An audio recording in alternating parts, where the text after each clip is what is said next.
Welcome to the Slop Farm. Enjoy the video. Start by preparing both devices for wallet setup on your Apple Watch. Make sure your iPhone has iOS 16 or later. Also confirm your Apple Watch runs Watch OS 9 or later. Sign in to the same Apple ID on both devices and enable Wi-Fi and Bluetooth. Set a passcode on the Apple Watch for payments and security. Charge the watch above 50% and keep it near your iPhone during the entire process. Open the Watch app on your iPhone and choose Wallet and Apple Pay. Tap Add Card and use the iPhone camera to scan the card or enter details manually. Type the card number, expiration date, and the CVV security code when prompted.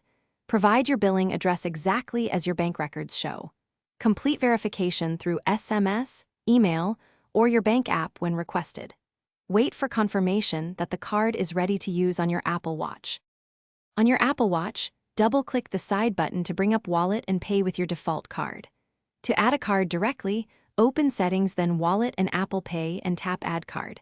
You can also set a default card and enable Express Transit where supported. Remove cards from the Watch app on your iPhone or from the Watch settings. Use Find My or iCloud. To lock or erase the watch if it is lost or stolen. Always keep your passcode and Apple ID secure for safety. Thanks for watching. Consider subscribing if we helped you today.